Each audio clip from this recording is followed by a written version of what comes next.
our first one.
Look at the color, underside.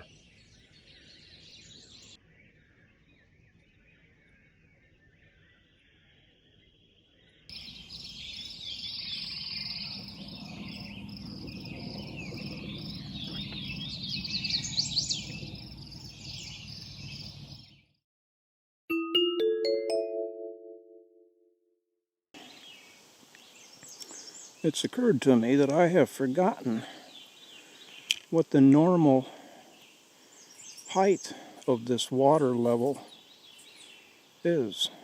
Becoming worried that we're losing the high water level of spring runoff. And no, we're returning to normal. Right out here is where there's a little stump that is hidden right now, has been hidden since the water came up back in April. So it's a good 12 inches higher than normal. There shouldn't even be water in here according to normal. Even out here, there's a little pool for a while, and then the water recedes and it dries up. But the normal midsummer level of water is returning, and that's why there will be a place to sit here.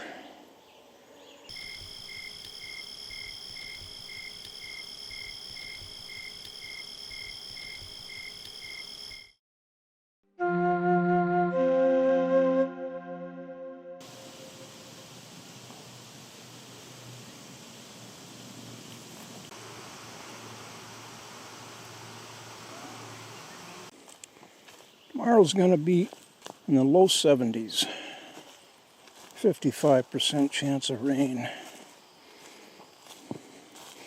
And I'm planning to come down and start cutting a bit on the birch bonanza. And I want to have a fire tomorrow too. I've asked Chuck to come over and help me with maybe a couple loads of birch.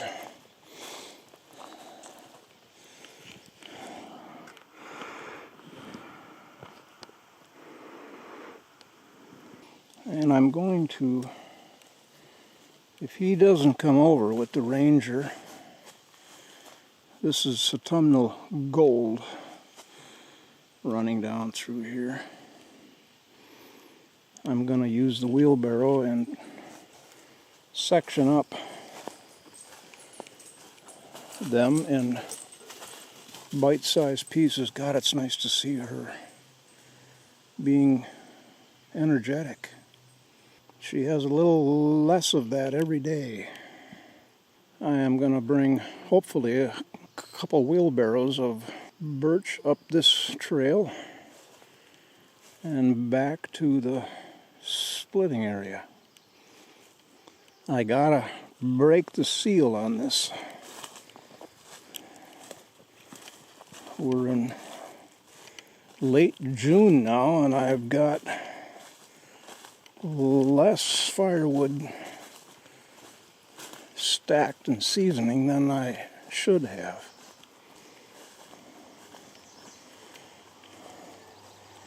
And that's the ATV loop trail right through here. And it curves just before it gets to the... I'm going to start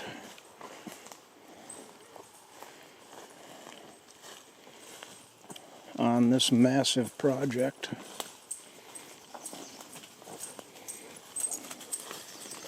On this lower one, there's a branch under here that I think it's helping to hold this whole thing up. Oh, I feel like such a fool. I don't know what to do with this effing camera. I got it to work. You all know. A week or two ago, it was following my face. What mode was I in? How did I do that? I went away thinking, good, now I understand it. Okay, here we go. Off we go.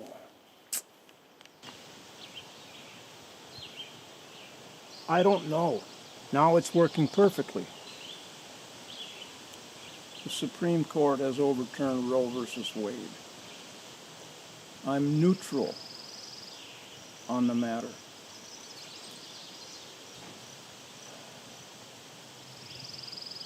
But I know people who are not.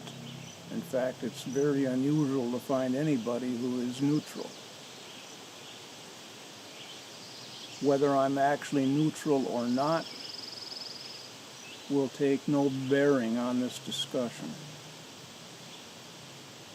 Let me say that I have had some rethinking of the matter in the past couple of months since this Supreme Court ruling was imminent. And I've had other reconsiderations and explorations, ideas, existential subjects that I've been dealing with, thinking about, examining, wondering about in the past 6 months to a year. The word that was being used a lot this morning when they first announced that decision had been handed down, the framers of the final draft used the word egregious 13 times. The reporter is reporting that they feel so strongly about overturning Roe versus Wade and taking a stand against easy, well, not easy, the abortion availability. And egregious is a very strong word, and I'm not going to try to define it. You can do that for yourself, but it's a very, very strong word.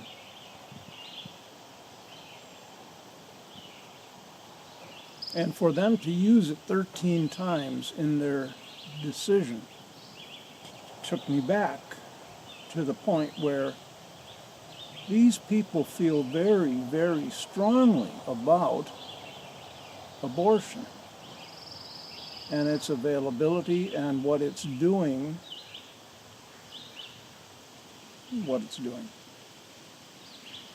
And as I was listening to this reporter,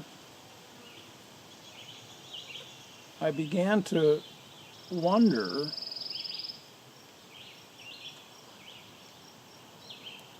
see, we all come to a point of view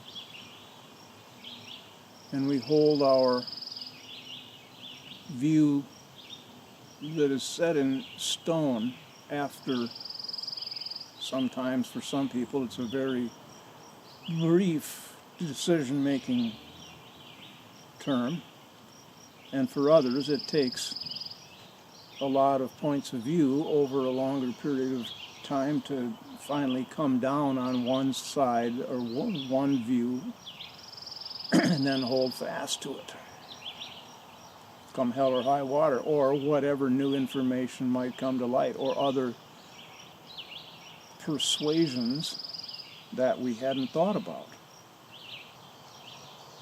Throw new light on the topic. One person, they were, sort of an aside, one person that they were interviewing to get her point of view on the matter, she was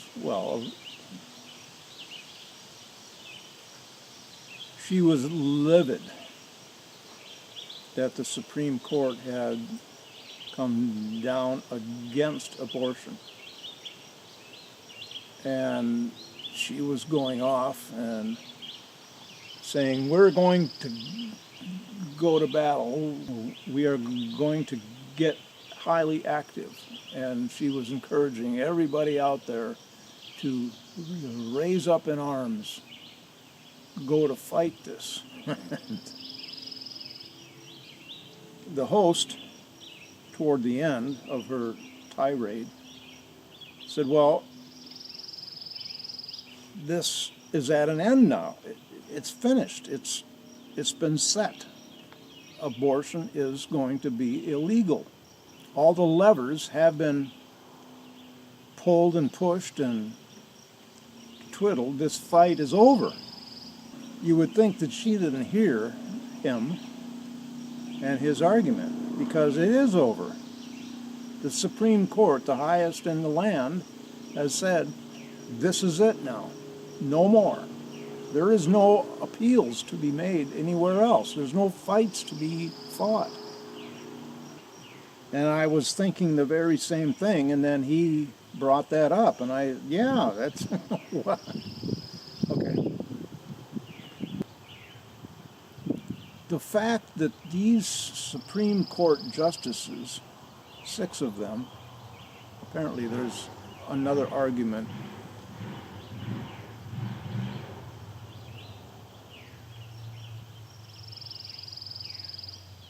Are they coming for me? The Supreme Court justices have very strong feelings about this matter. And people on the other side, the pro-choice people, have very strong feelings and reasons. Both sides have very strong reasons why they feel the way they do.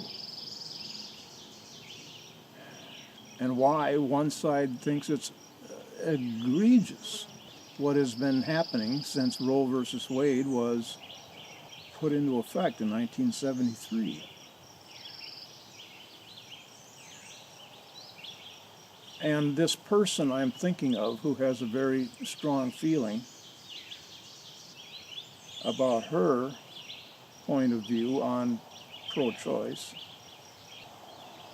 I'd like to talk with her and suggest, this was my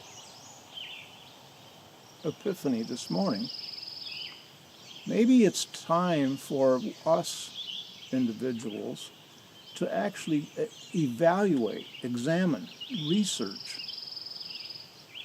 into where these strongly held beliefs against abortion come from.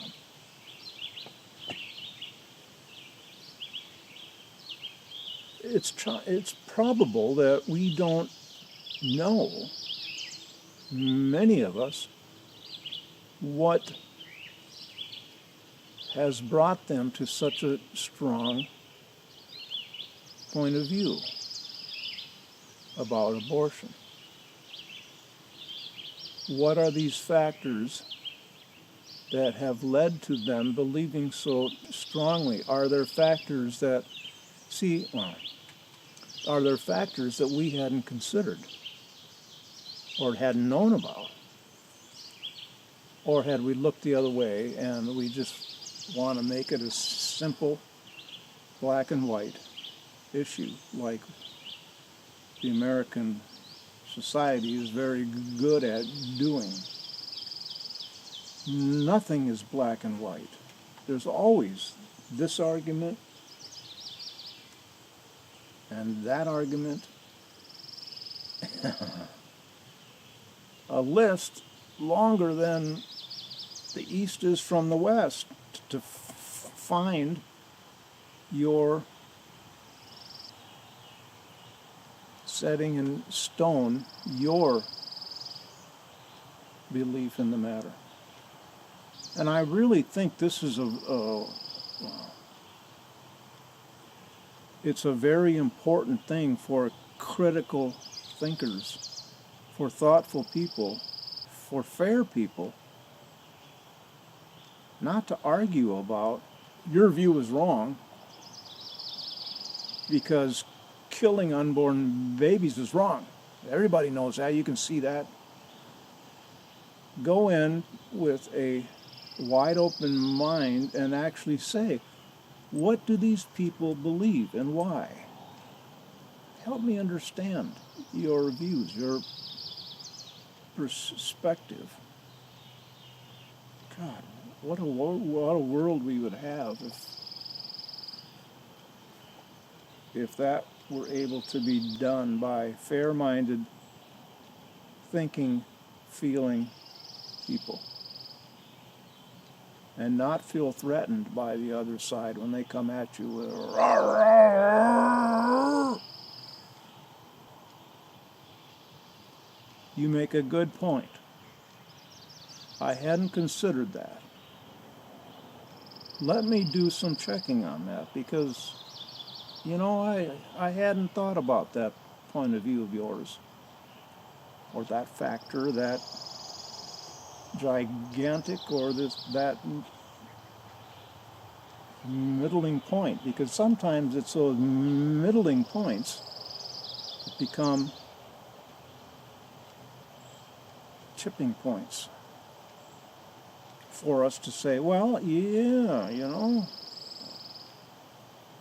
I can see that point of view, and I guess I had missed that, and that might have a big factor in my changing my mind. And for the most part, I'm not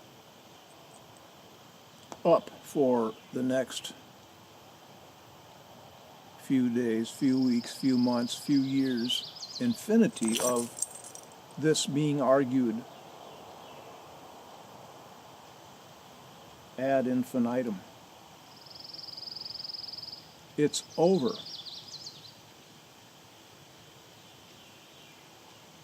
How are you going to appeal? Who are you going to appeal this to? Your friends who are like-minded and have the same points of view that you do on the matter. That won't get you far.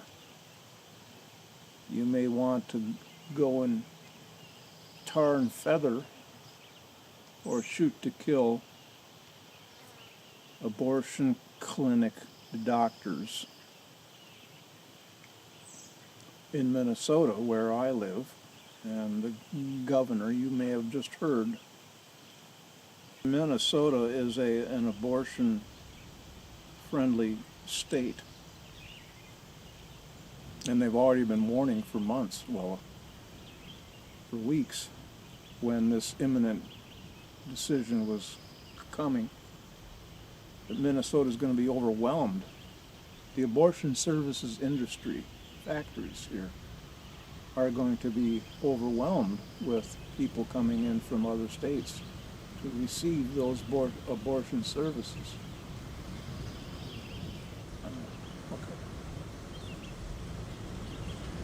I might have more to say here in just a moment. I don't know. But yes, I do.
Oh, oh, mm, mm, mm.